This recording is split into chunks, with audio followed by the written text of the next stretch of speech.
Então, boa noite, meninas. Hoje nós vamos aprender a parte prática de fazer a classificação de risco, separar as famílias e programar as visitas, tá? Eu vou compartilhar com vocês a minha tela. Se alguém aí pedir para entrar, vocês me avisem, que aí eu volto para a tela do Meet.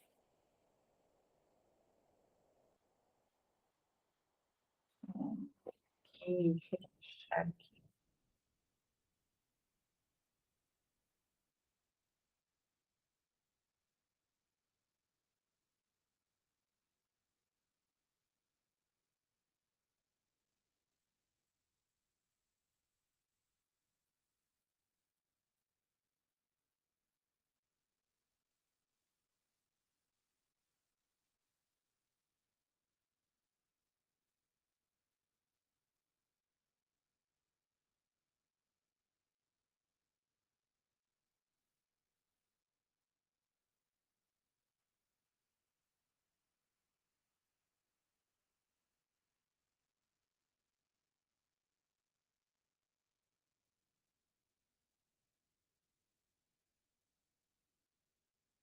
Alguém pode mandar aí para mim no WhatsApp? Eu perdi o documento.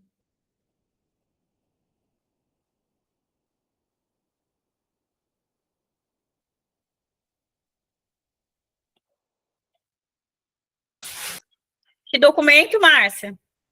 Qual você quer? Esse que eu mandei por último para vocês.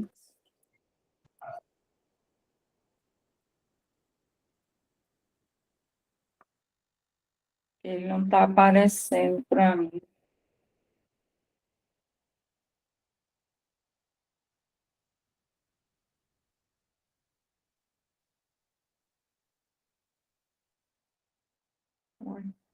Estranho.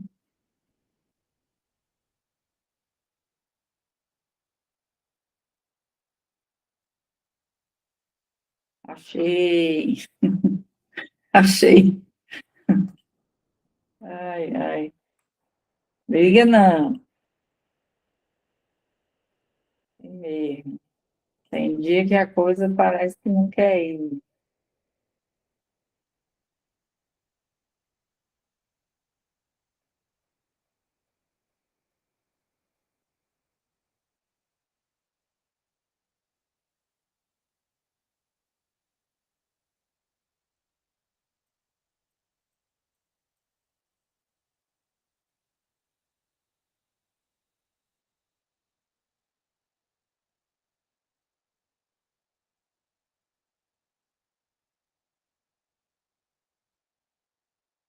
Vou aumentar aqui.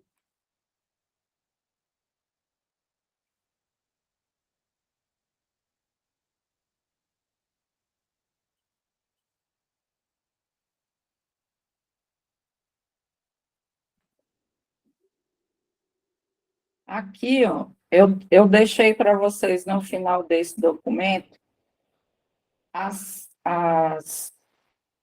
páginas em branco, tá?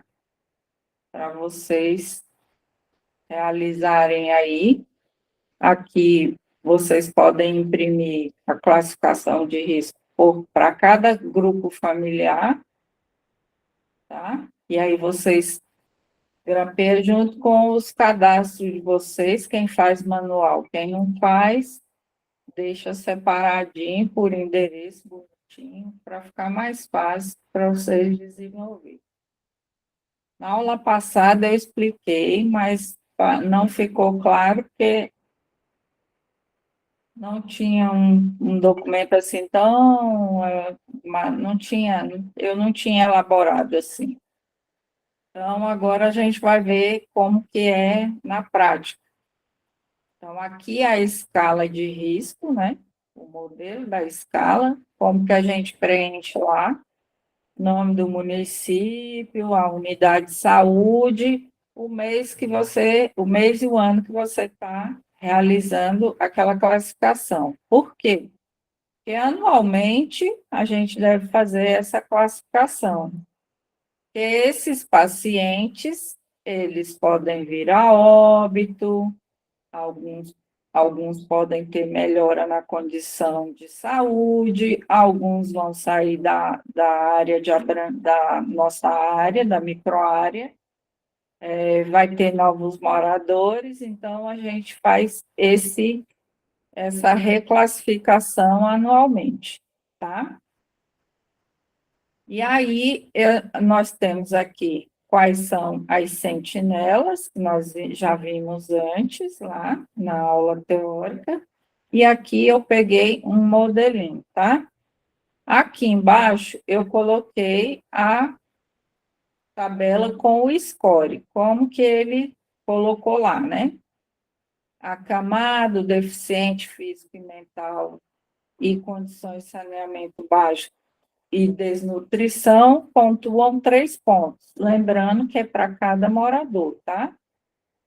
Drogadição e desemprego pontua 2 pontos. Analfabetismo, menores de 6 anos e maiores de 70, e hipertensos e diabéticos, pontuam 1 ponto. E aí, relação morador cômodo, se maior que 1, pontua 3 pontos. Se igual a 1, pontua 2 pontos. E se menor que 1, pontua 0, tá? Aí a gente pega e depois faz a continha, tá? O score está aqui, o total. Se tem até 6 pontos, risco 1. Se tem de 7 a 8, risco 2, que é o risco médio, acima de 9 é o risco máximo, tá? E aí, quando a gente fizer ali da historinha que eu coloquei, a gente vai avaliar aqui quais os impactos que essa família tem e cada ponto tem, né, dentro da família, dentro do ambiente, qual é o ponto de risco. Então, aqui o modelo é aquele mesmo que a gente pegou do exemplo lá do próprio Savassi, né? Uma família. Oi. A gente, você falou ali 6 anos. É 6 anos ou menor de 6 meses? Ali está 6 meses. Você falou 6 anos. Desculpa, é menor de 6 meses, tá? Perdão, é menor de 6 meses. Que é bebês, né? São as crianças. Porque até 6 meses tem uma propensão maior para vir a óbito. Então, ele conta como sentinela essas crianças que podem aumentar o índice de mortalidade, tá? Então, é menor de 6 anos. Perdão que eu acabei fugindo aqui. Então, o modelinho é: uma família tem 4 pessoas que moram nessa residência e em uma casa de 5 cômodos. Lá no exemplo dele, ele não tinha colocado isso, não. Eu coloquei para a gente poder fazer conta aqui do risco morador cômodo, tá? Então, 4 pessoas em uma casa de 5 cômodos. Se eu pegar 4 e dividir por 5, eu tenho menos moradores do que cômodos. Então, vamos lá no score, ó. Se eu tenho menos moradores do que cômodo, eu não pontuo, tá? Só começo a pontuar se eu tivesse 5 moradores, eu tenho 5 cômodos, vai dar 1 cômodo por morador, eu pontuo 2. Se eu tivesse aqui 6 moradores e os 5 cômodos, seria maior do que 1. Então, aí eu já pontuaria 3. Deu para entender aqui a questão de cômodo morador, porque a maior dúvida geralmente está aqui, na hora de fazer essa conta aqui. Então, essa família aqui não pontua a questão de relação morador-cômodo, tá? Tem ainda 2 acamados, então aí eu coloco aqui. A pontuação de acamado é 3, 3 mais 3 são 2, né? Aqui, ó, acamado, pontuação 3. Então, eu venho. É analfabeto. Então, deixa eu olhar aqui, o score de analfabeto é 1. Eu venho e lanço ele aqui. Analfabeto, 1. Tem 70 anos e o outro é deficiente físico com amputação de membros. Então, tem 70 anos, lá no score fala que pontua 1.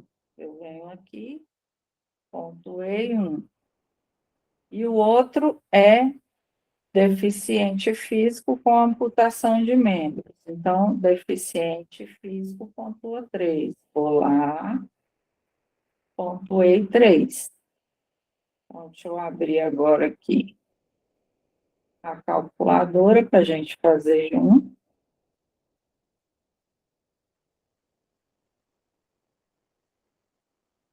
Então, 3, mais 3 do acamado, mais 3 do deficiente, mais 1 do analfabetismo e mais 1 do 70 anos.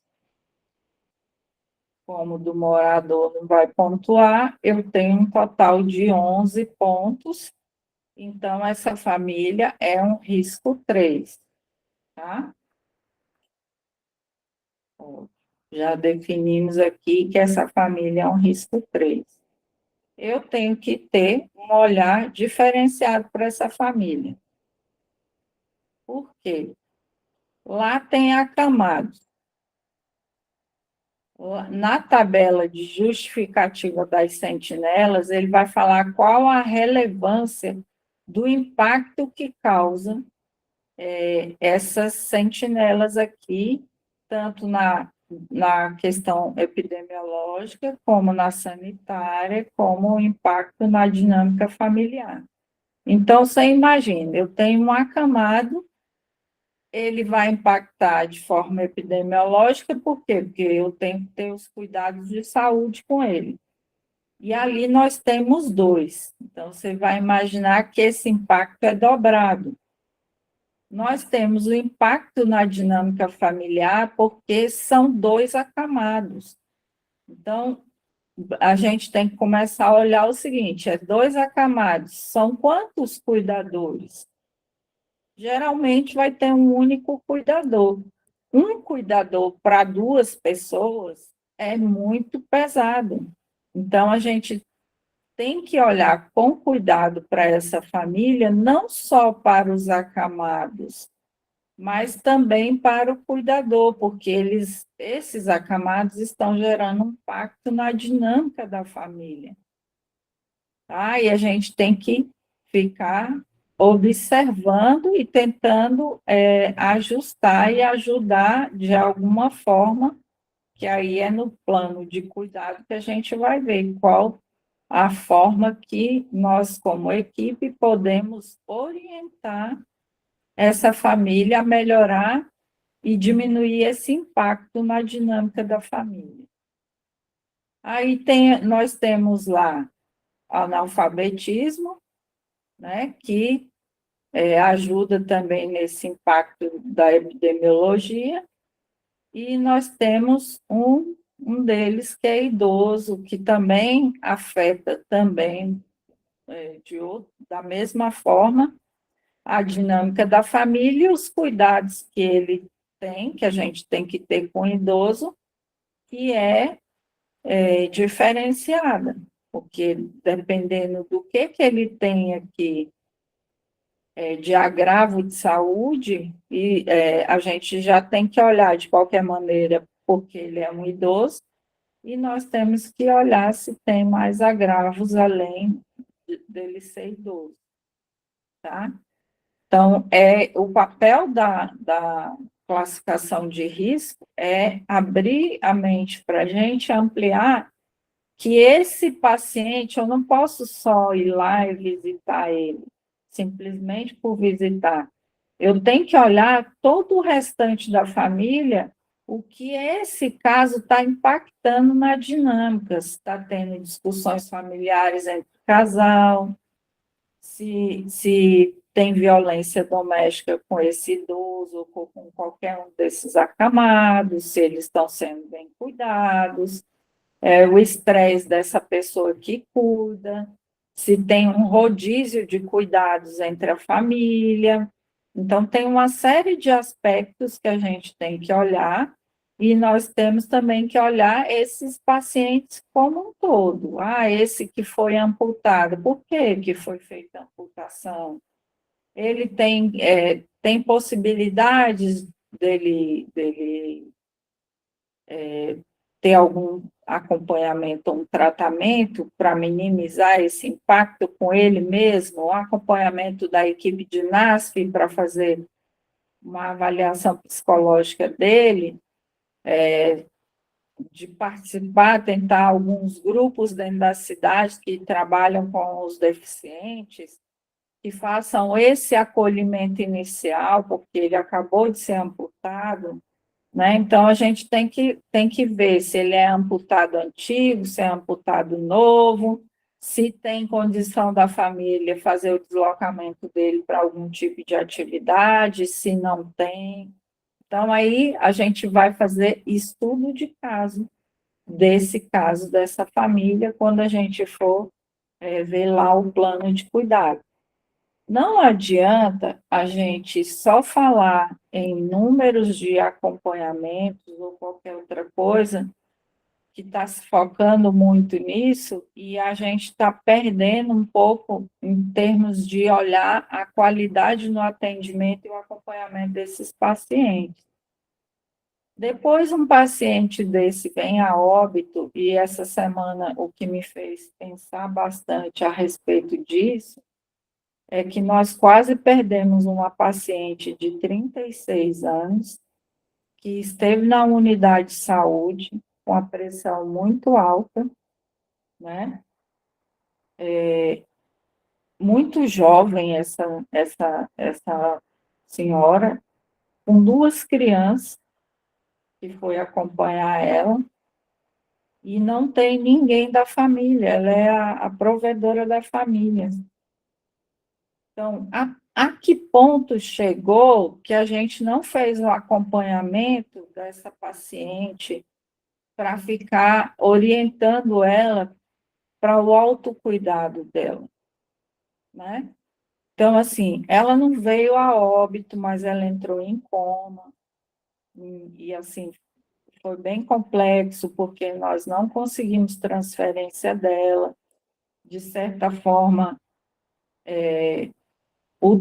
a atuação da unidade, quando ela chegou, foi feito tudo correto.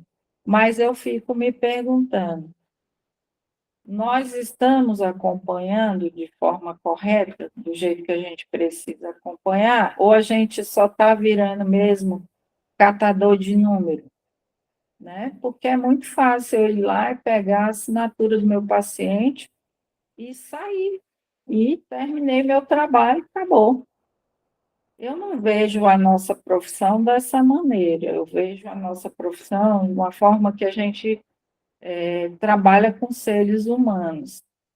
Eles muitas vezes não têm o mesmo conhecimento que nós temos, né? Mas principalmente da nossa atribuição, e inclusive faz parte dos indicadores, o acompanhamento familiar.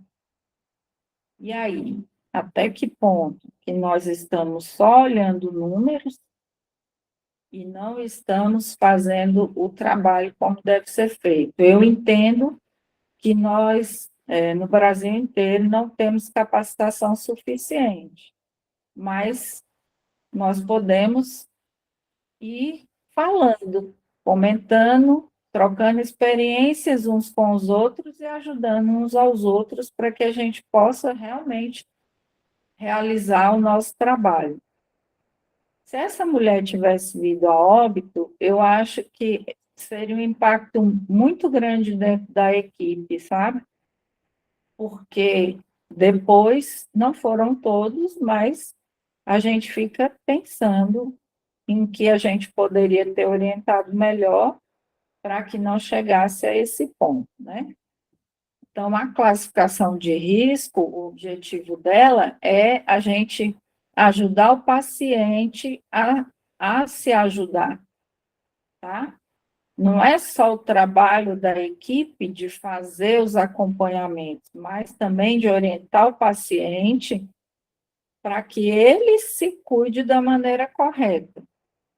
E aí, na próxima aula, vocês vão ver que a gente tem várias maneiras de orientar o paciente e fazer com que ele crie a consciência de que a responsabilidade sobre a vida dele é dele, que a gente está ali para apoiar, tá?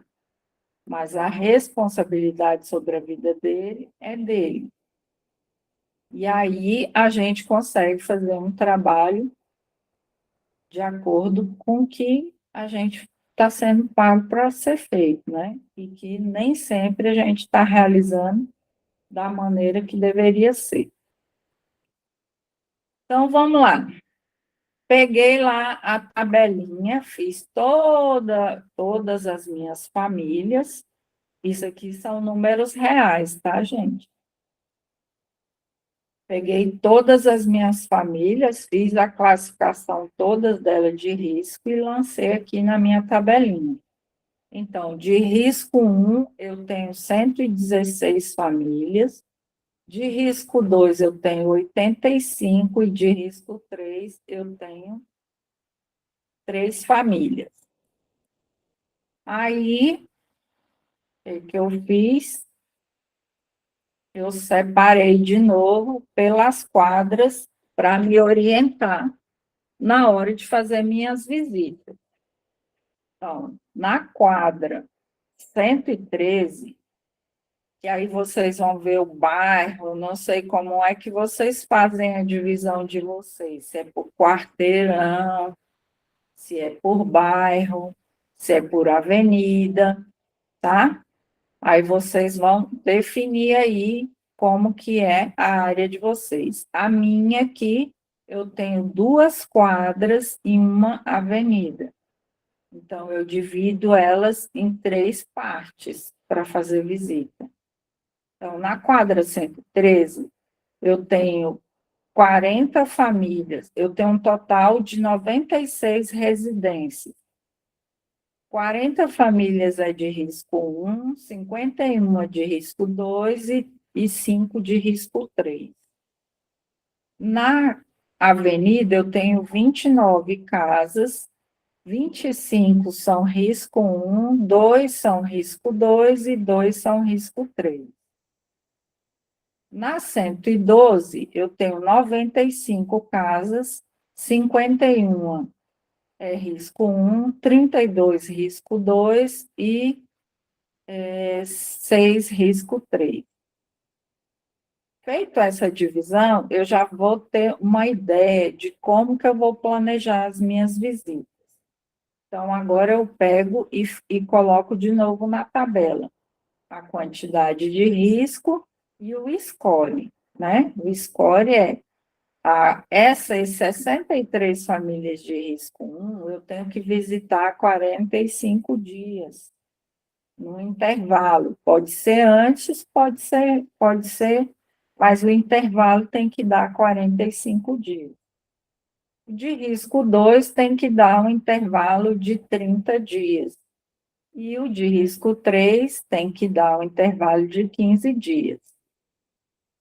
Vamos entender agora essa tabela de acordo com tudo o que eu venho falando com vocês com relação à territorialização. Eu deveria ter uma territorialização aqui de 188 casas, tá? Eu tenho 220. Então, eu tenho, vou ver a calculadora de novo,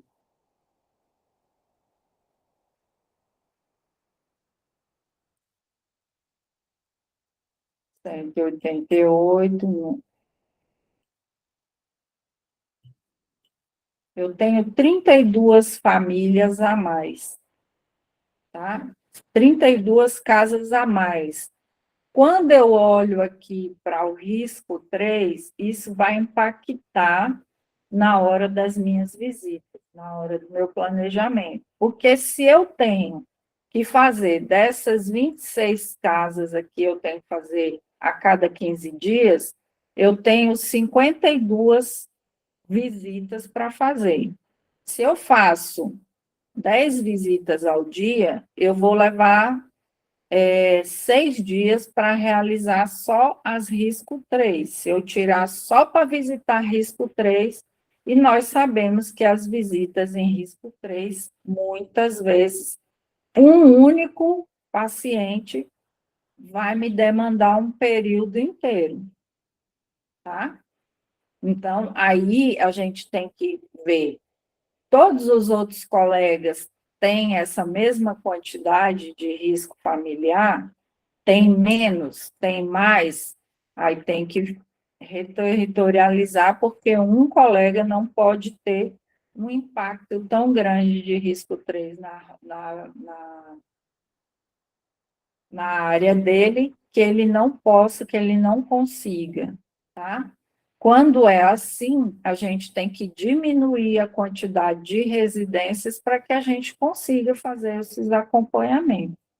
Então, se eu tenho 6 dias úteis para realizar isso, fazendo 10 visitas por dia, tá? Fazendo as 10 visitas, eu vou conseguir atingir a meta aqui desses pacientes. Aí, aqui, nos 85, eu tenho que fazer dentro do mês, só que dentro desse mês, eu tenho que colocar ainda metade desses daqui. Porque senão, quando for no outro mês, eu tenho acumulação de todos esses e mais toda essa quantidade, eu não posso. Então, eu tenho que dividir eles. Então, vamos lá. Eu teria que visitar dentro desse mês, eu vou colocar aqui na frente, eu teria que visitar 32, vou colocar, 32 dentro desse meu mês, mais os 85.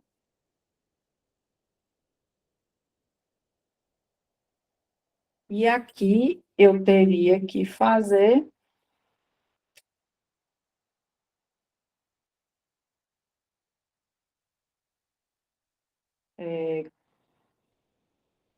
52 visitas.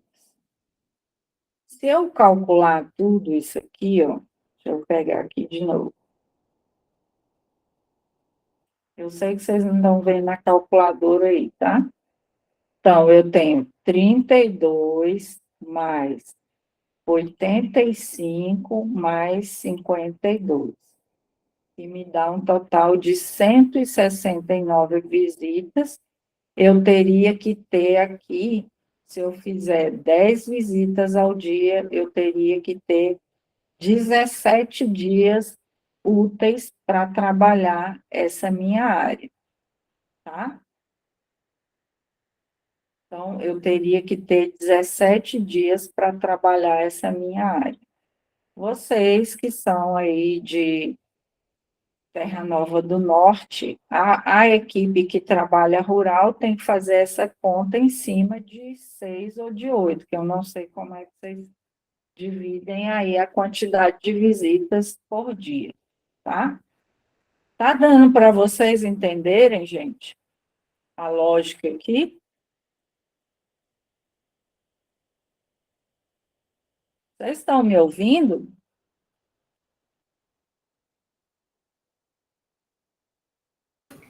Sim, Tá Márcia, estou tranquilo. ouvindo. Tá dando para entender agora a lógica?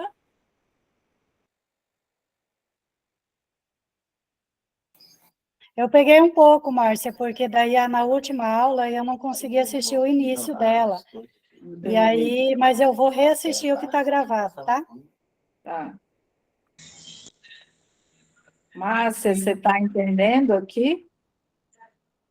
Sim, tranquilo. Tá. Então, vamos continuar.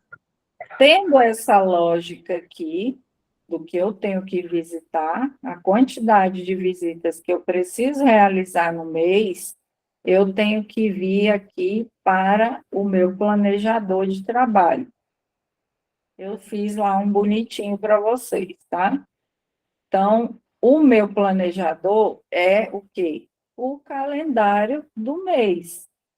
Eu fiz um aqui fictício, como se fosse o mês de março, tá? Coloquei do dia 1º ao dia 31 e todas as obrigações que eu tenho que realizar. Então, vamos lá. Eu recebi da minha chefia no último dia de fevereiro, a minha escala do mês do que eu tenho que ficar dentro da unidade. Seja para fazer digitação, seja para mim fazer Bolsa Família, seja para me fazer qualquer atividade interna, né, de campanhas, alguma coisa do tipo, ela me passou o meu dia. Então, eu tenho aqui plantão 1, 2, 3, 4, 5 plantões nesse mês, tá? Então, eu vou colocar bem aqui, que ver aqui. Deixa eu ver se eu separei aqui. Não. Deixa eu colocar bem aqui embaixo. Não, coloquei sim. Agora que eu vi. Tá aqui. Então, eu tenho 5 plantões. Agora, vamos contar aqui as reuniões de equipe. Reunião de equipe 1, reunião de equipe 2. Coloquei na minha tabela. 2 reuniões de equipe. Eu tenho agendado 2 visitas domiciliares para esse risco 3, tá? Então, nessa visita domiciliar, em um dia eu consegui fazer visita para 2, e no outro dia eu só consegui fazer visita para 1, tá? Então, são 2 visitas domiciliares acompanhadas, porém,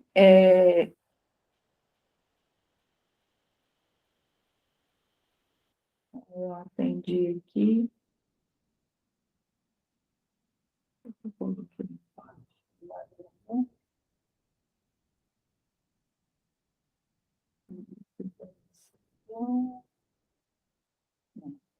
Tá bom.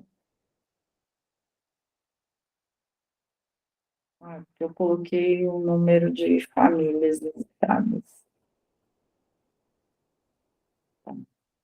Foram 2 dias aqui, ó, tá? Então, foram 2 dias, 5 dias, 2 dias de reunião. Esse mês, eu tenho 23 dias úteis de trabalho. Então, eu diminuí esses 23 dias úteis para a realização dessas tarefas, tá? Do plantão, da reunião e das visitas domiciliares. Me sobraram 14 dias. Só que aqui eu esqueci que eu tenho que fazer lançamento de produção. Então, eu tenho mais 3 dias de lançamento de produção. Eu nem vou contar isso aqui dentro disso aqui. Porque quem faz 40 horas não precisa, dentro do próprio dia, dá para fazer o lançamento, tá? Agora, aqui a gente trabalha 6 horas, então eu perco mais 2 horas e meia, quase 3 horas por dia, então eu tenho que compensar elas para lançar minhas produções, quando não dá para fazer nesses plantões internos, porque às vezes você está lá, tem muita atividade para fazer, Bolsa Família tem muita pesagem.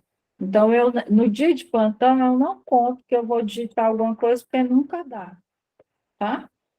Então, eu vou ajustar meu trabalho para realizar. Então, eu sei que eu tenho 14 dias Nesses 14 dias, eu tenho que me virar nos 30 para poder fazer o maior número de famílias possíveis. Então, aí, o que eu fiz lá? Juntei, eu conseguiria fazer, nós temos as quantidades, né? Aqui eu consegui fazer uma visita domiciliar para cada risco 3 e somente uma visita eu consegui fazer os 15 dias. Uma única família eu consegui fazer a cada 15 dias. As outras 10 não foi possível, pela quantidade de dias que eu tenho para trabalhar e para não deixar a produção ficar muito baixa. Por quê? Porque se eu tenho muita visita domiciliar de risco 3, eu vou pegar aquelas famílias que têm a pontuação máxima, vamos dizer, 11, 13, 15. Eu vou pegar as que têm maior pontuação para mim conseguir fazer visita a cada 15 dias. Aí eu fiz de risco 2, eu fiz 69 das 85. E as 63 de risco 1, eu consegui fazer 56. Por quê? Porque elas já estavam na minha rota das de risco 3. Então, aquele dia que eu saí do risco 3, que eu consegui fazer mais visitas, eu já aproveito e faço dos risco 1 que está liberando, tá? Ou do risco 2, que é possível eu fazer visita para não ficar atrasando muito.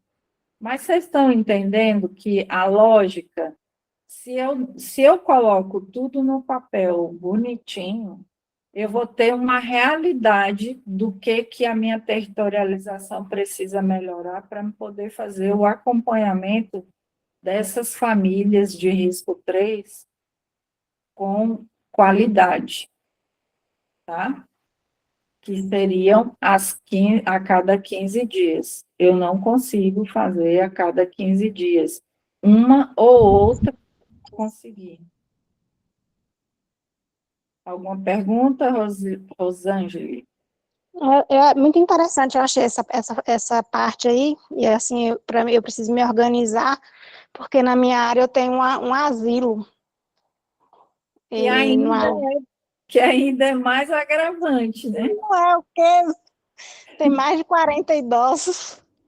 Pois é, Nossa! E 40 assim, idosos. eu nunca Você tinha olhado por essa deveria... perspectiva, sabe? Mas agora eu vou me organizar. Lá é bem complicado. Primeiro que é um asilo, tá? Então, você tem que Exatamente. o seu monitoramento tem que ser Uhum, em cima, por conta exatamente.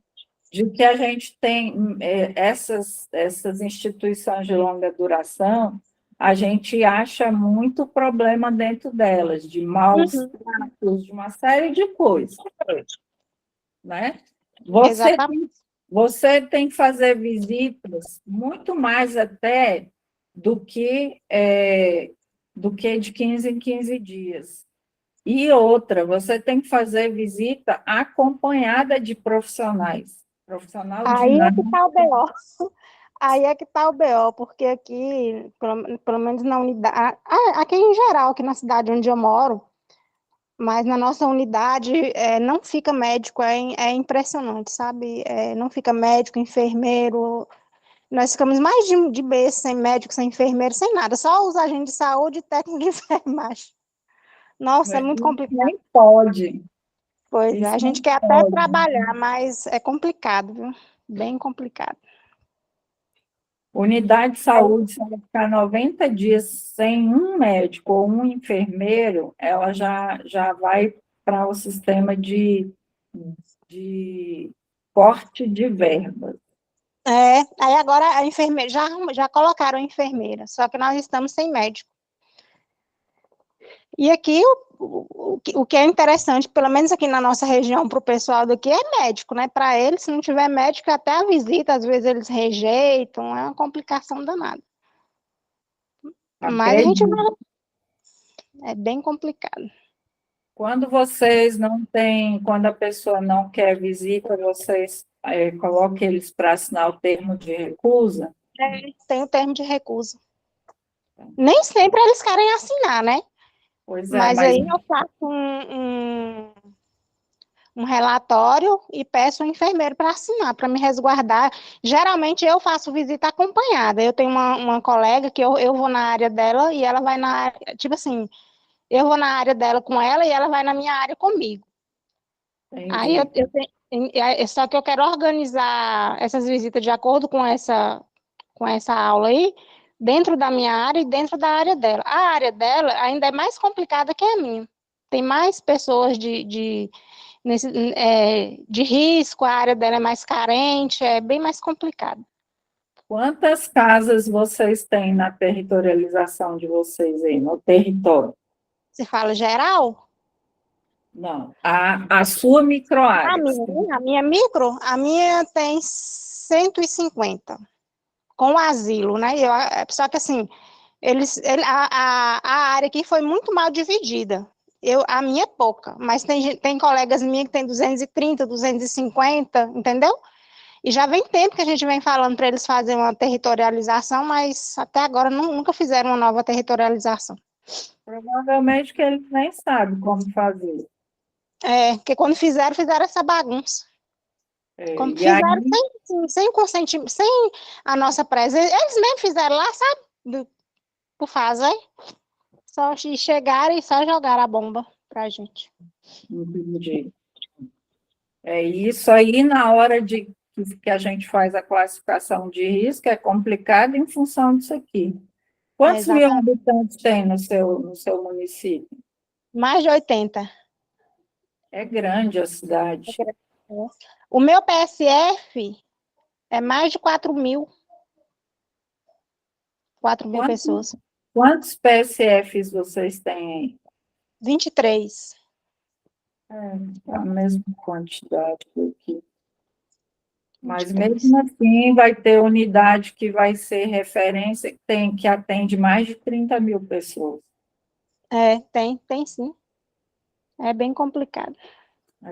A gente não pode exceder a 12 mil, tá?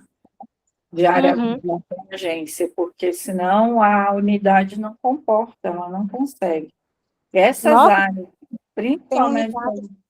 Sim. Pega gente, é área muito grande, eu não sei como que funciona, mas é bem complicado, né? As áreas rurais principalmente, porque o município que é muito grande em extensão rural, é muito complicado, eu acho, é muito esquisita a divisão daqui. E a territorialização de área rural é diferente, tá? Porque a quantidade de visitas diminui do que aqui o pessoal trabalha dentro da cidade. Por conta da distância de uma fazenda para outra, de um sítio para outro, entendeu? Então, tem que olhar tudo isso aí com cuidado. Mas aí é importante. Eu tenho dificuldade aqui, assim, que a gente está tendo muita dificuldade sobre a questão dessas visitas, é o ponto eletrônico. Porque, assim, mesmo que eu more dentro da minha área, acaba que aonde eu visito é muito longe, não fica perto. Aí eu tenho que ir fazer a visita. E, assim, no caso, na hora de fazer essa divisão aí, né? Até para mim poder voltar para o posto, para bater ponto, para voltar, para. Nossa, tem que Você ser bem bate organizado. ponto de manhã, meio-dia, 1h e 5 da tarde. É 7h30, 11h30, 1h30 e 5h30. Cristo, misericórdia. Só que à tarde aqui a gente não faz visita, a gente fica na unidade, né? Digitando, fazendo serviço interno.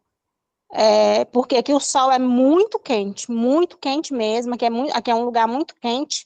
E assim, a gente não tem EPIs adequado para poder fazer essas visitas à tarde. De manhã o sol já é muito quente, imagina à tarde, então é impossível de sair. Entendi. Realmente o período da tarde é bem mais complicado. Quando tem alguma urgência, quando tem algum exame, alguma coisa para entregar, a gente vai, né? Se precisar. Mas então aí você aproveita esse período da tarde aí para fazer planejamento, passar Exatamente. conhecimento para os seus colegas.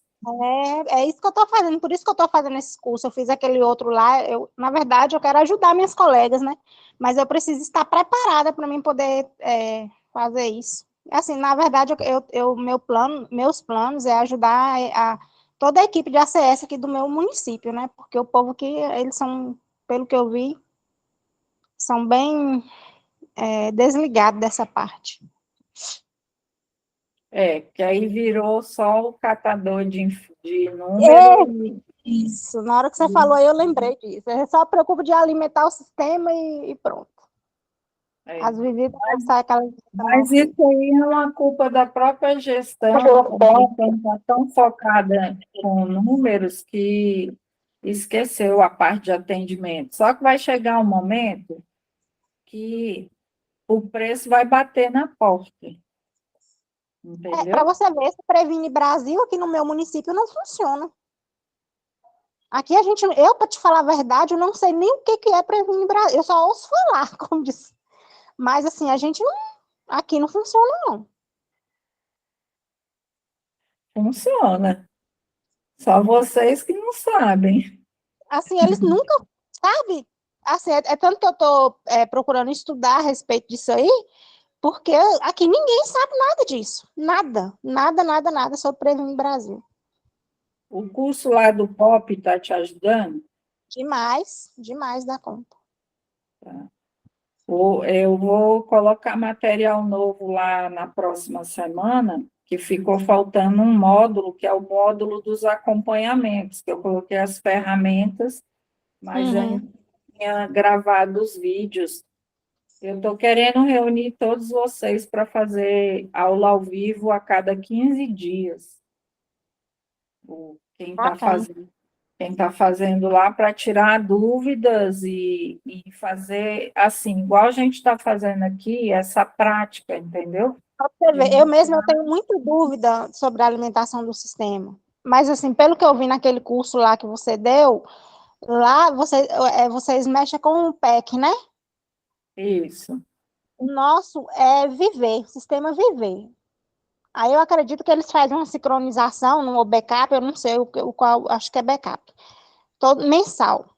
Mas, assim, tem umas coisas lá, tipo assim, o óbito, por exemplo. A pessoa, quando vem a óbito, você vai lá e tira, né? Coloca óbito, mas a pessoa não sai do sistema, aparece lá nas suas famílias. O sistema próprio tem essas dificuldades, né? Eles não. Sempre vai ficar uma coisa que não vai funcionar. Né? E outra, o pessoal de sistema próprio, eles têm que dar a capacitação pelo menos uma vez por ano, para eles poderem ouvir o que vocês têm de dificuldade. Senão vai perder muitos dados no decorrer. Para você ter ideia, eu fui cadastrar o asilo, quando eu fui cadastrar o asilo, aí cadastrei todos os idosos, coloquei lá a unidade de longa permanência, tudo. Não ficou nenhum cadastro. A pessoa que é responsável não soube me explicar. Aí depois eu tive que tornar a fazer o cadastro novamente, tirar esse nome unidade de permanência, unidade de longa permanência, e colocar em domicílio.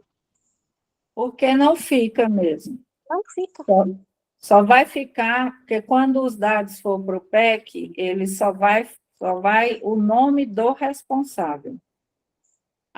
Os cadastros individuais de cada um desses pacientes aí, ele não fica registrado. Ele fica no limbo, vamos dizer assim. Aí a maneira para não perder é justamente essa que você fez. Você registra no mesmo endereço, você registra como localidade de longa permanência, como o domicílio de longa permanência, e você registra novamente como domicílio e lança todas essas pessoas, tá? Porque são duas, você precisa se respaldar. Então, se qualquer coisa acontecer com esses idosos aí, quando for olhar no sistema, não está lá registrado como de longa permanência. Então, você tem que manter os dois no seu sistema.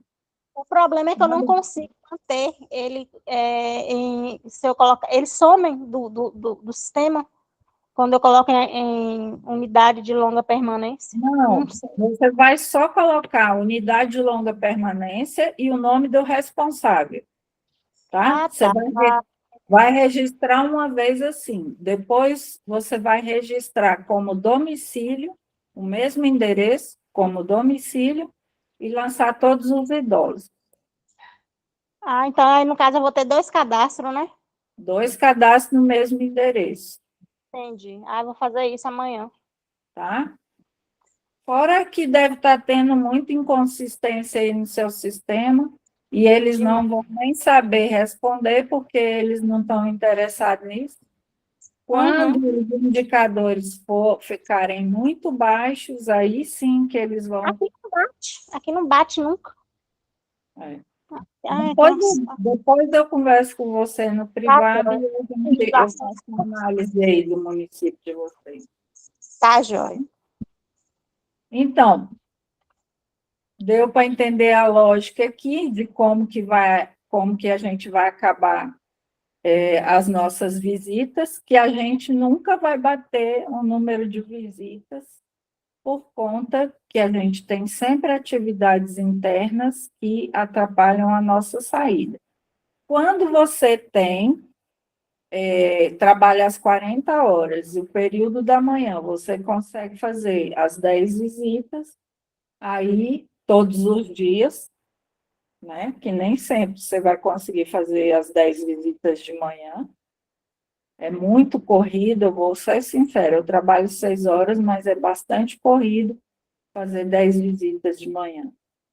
Então, aí você consegue melhorar isso aqui, esses números.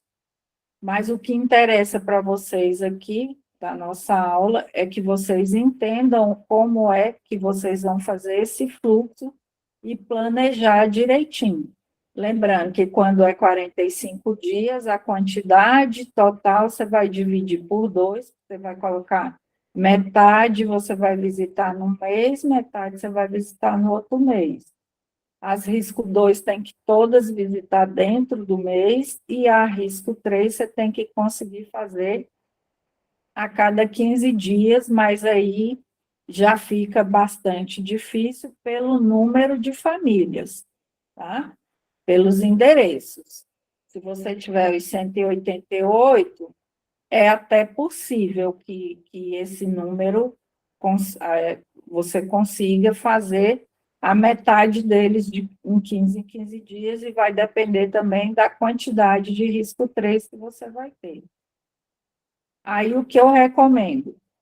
A cada 15 dias, você vai pegar aquelas famílias com o risco muito alto, dando mais de 17 para cima a pontuação, né? Aí você vai e faz as visitas de 15 em 15. Lembrando que a cada 6 meses, pelo menos, você tem que fazer visita acompanhada. Ou seja, NASF, ou seja, o médico ou o enfermeiro, a cada 6 meses, famílias de risco 3 tem que ter acompanhamento. Tá? É como se fosse, imagine o hipertenso diabético, o indicador de hipertenso diabético, que você faz ele ir na unidade a cada 6 meses. Essas famílias, uma vez ao ano, tem que ser feito, mas daquelas de risco muito alto, tem que ser feito a cada 6 meses. Não pode passar de menos que uma vez ao ano, tá? Aí vocês vão avaliar caso a caso, aí vai para a parte lá do autocuidado, né? Para melhorar essa questão do risco. Aí a gente vai ver na próxima aula os cuidados, né? Que não adianta a gente fazer todo esse planejamento, conseguir fazer todas as visitas, né? e não dá resultado para o paciente. O paciente não tem noção de resultado, tá? Então, o paciente que não tem a noção de que ele tem tido uma melhora, não adianta você fazer visita. Qual o objetivo? Buscar números, quantidade só de visitas? Não tem lógica. O nosso trabalho é muito além disso aqui, né? O que está preconizado lá na PENAB é muito além disso aqui. Então, a gente tem que avaliar bem até que ponto a gente está deixando muito a desejar. Eu sei que a gente não consegue fazer o acompanhamento 100% de todas as famílias, mas essas de risco 3, a gente tem que fazer um acompanhamento mais cuidadoso. Eu não consigo ir à casa daqui 15 dias. Então, na sua visita, a sua visita tem que ser uma visita de qualidade, né? É sentar, ouvir, fazer o acolhimento, ouvir esse paciente, as queixas dele, isso demanda tempo. Imagine aqui, eu fui, por que eu gosto de levar sempre um profissional de NASF, médico ou enfermeiro, nas visitas quando eu tenho risco muito alto?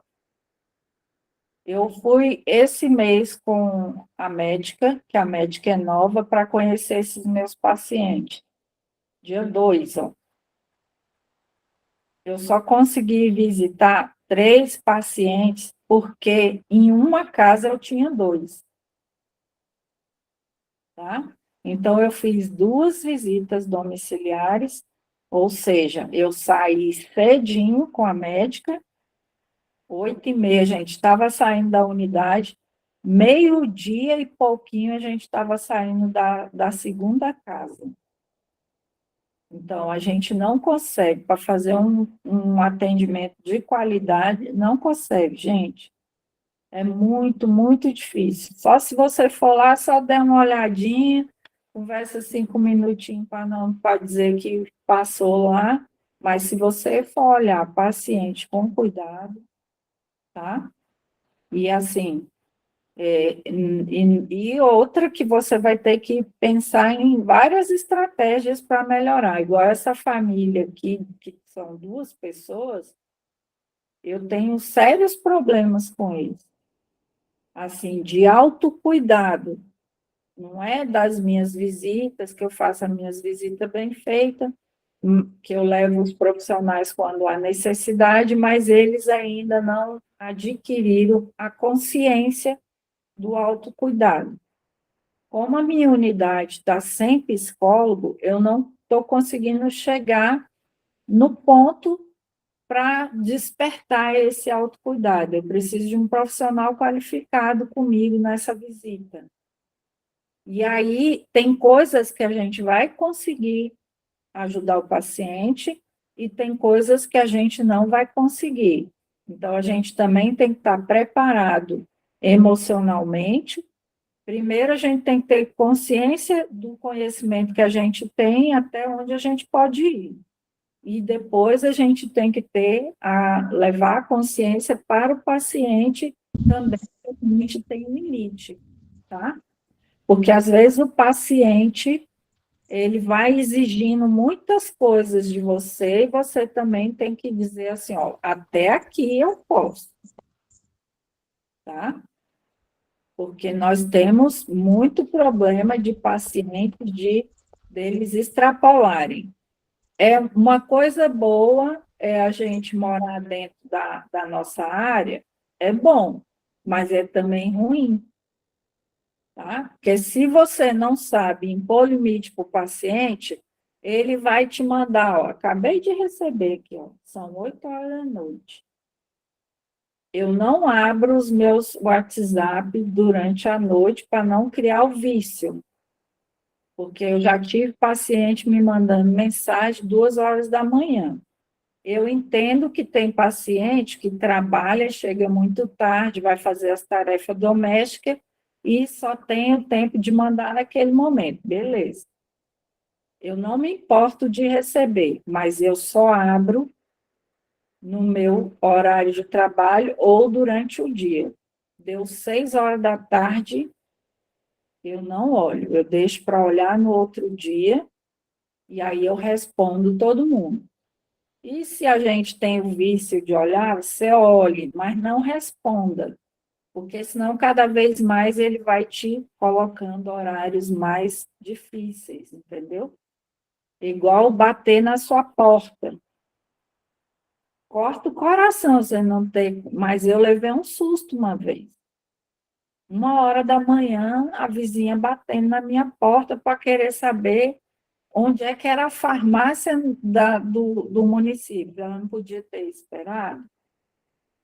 Se eu podia marcar a consulta, podia ter esperado o dia amanhecer. Então, aí a gente tem que pôr limite. Aí eu tive que falar, ó, eu trabalho de tal hora até tal hora. Essas informações eu te passo durante o dia sem problema nenhum. Mas esse horário aqui, eu estou na minha casa, eu estava dormindo, acordei achando que era alguma coisa grave. Entende? Então, em tudo, até nas visitas, a gente tem que impor aos pacientes as nossas limitações. Limitação com relação à rede do município, tá? Todo mundo aqui conhece a rede do seu município? Sabe o que é uma rede? Vocês sabem o que é rede de assistência? Quem não sabe o que é rede de assistência?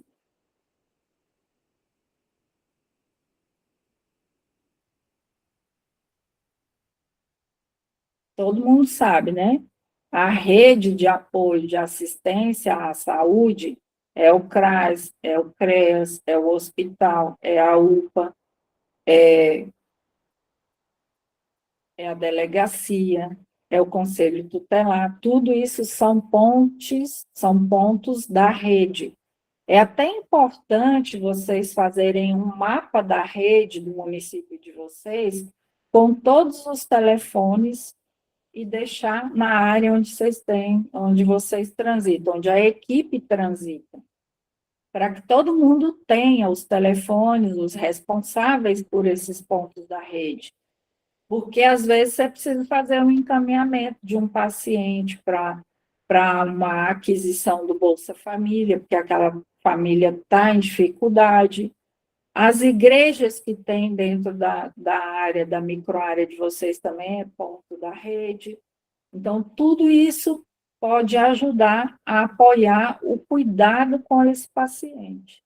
Tá? Então, a gente tem que ter um conhecimento também dos pontos da rede, quem são os responsáveis, quais os serviços que eles oferecem, né?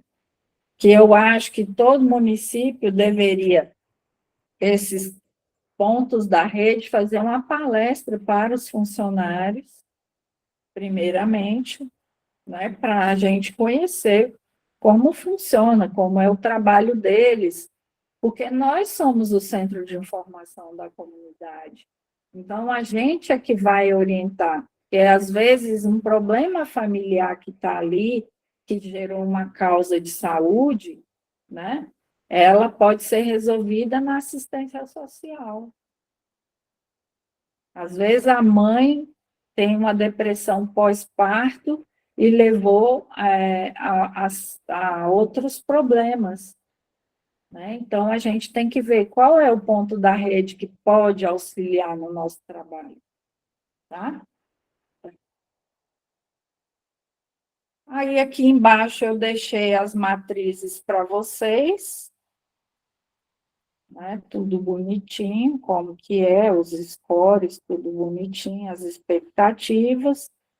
E aí, vocês façam pelo menos um mapazinho desse aqui. Lá tem o planejador, que é esses calendários aqui. Eu fiz o calendário de 2023 todinho, tá? Tá lá bonitinho. E aí vocês conseguem, se não me engano, é 2023, vou até conferir, tá? mas aí vocês façam bonitinho, para vocês começarem a ter noção do que vocês têm na área de vocês. Porque a gente só busca as informações e muitas vezes a gente não se atenta ao que nós temos na nossa área. Só olha, a gente sabe que tem aquele paciente que é usuário de droga, a gente sabe que a gente tem X número de grávidas, mas, assim, a gente pegando, juntando tudo e sabendo o risco da família inteira, o que pode causar esse risco, como que esse risco pode impactar dentro da família, então aí já a visão é um pouco mais ampliada. A gente já não vai olhar esse paciente só gestante, ou hipertenso, ou diabético, não. Essa família, ela é de risco 3, tem um hipertenso, tem um diabético, tem uma criança menor de 6 meses, então eu tenho que fazer um acompanhamento, como é que está, como tem violência doméstica ou não. Então, aí a gente começa a apurar o nosso olhar, né? E levar para a equipe aqueles problemas. Por quê? Porque a gente vai ter muito menos relato na ata de ocorrência quando a gente tem um acompanhamento mais direcionado, né? Mais organizado, vamos dizer assim. Isso aqui dá para ser implementado do dia para a noite, gente? Não, tá? Não dá para ser implementado do dia para a noite. Eu levei mais de 6 meses para organizar minhas coisas e quase um ano para poder ir ajustando e ainda eu peno com relação à questão de programação de visitas, porque não bate, não bate. Quer ver? Mês de julho, muitas colegas entram de férias, e aí me obriga a ficar mais tempo dentro da unidade. Minha produção já vai lá para baixo. Como é que eu faço acompanhamento desse povo? Então, assim, a gente tem que avaliar muitos pontos. Aqui eu estou dando uma base para vocês. Agora, vocês vão olhar a realidade de vocês e tentar fazer esse planejamento. Olhar com carinho, né? O que isso pode ajudar nos indicadores de saúde? Pode ajudar muito. Por quê? Porque você tem noção de quantas visitas você vai conseguir efetivamente fazer e vai conseguir priorizar aquelas que são dos indicadores. Por quê? Porque elas estão no risco 1, e no risco 2 e no risco 3. Então, elas obrigatoriamente elas estão dentro do mês. As de risco 1, aí eu posso dividir elas. Visitar um pouco, outro pouco não. Mas eu consigo visitar todo mundo que está dentro dos indicadores de saúde em função dessa organização. Tá? Que tinha para vocês hoje era isso. Tem mais alguma dúvida? Quer perguntar alguma coisa, gente? Está na hora.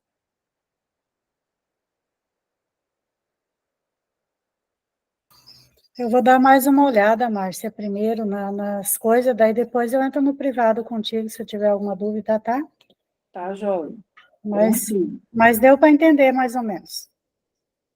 Isso aqui é prática, tá? Só fazendo é que vocês vão vendo onde vocês vão ter dificuldade e o que pode ser melhorado a cada dia. Tá? Então, vocês vão melhorando. Esse mês eu melhoro isso, mês que vem eu melhoro aquilo. Tá? E aí vocês vão melhorando. São várias ferramentas que auxilia, querendo ou não, auxilia nos indicadores do Previne Brasil. Tá? Sim, isso vai ajudar bastante.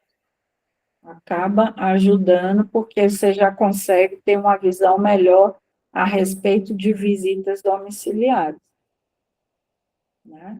E aí vai fluindo, a coisa vai fluindo a cada dia.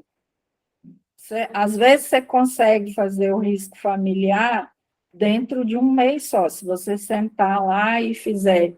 Sempre eu falo, em todos os cursos, quando a gente fala de fazer levantamento de dados, é sempre junta grupos de 5 famílias, tá?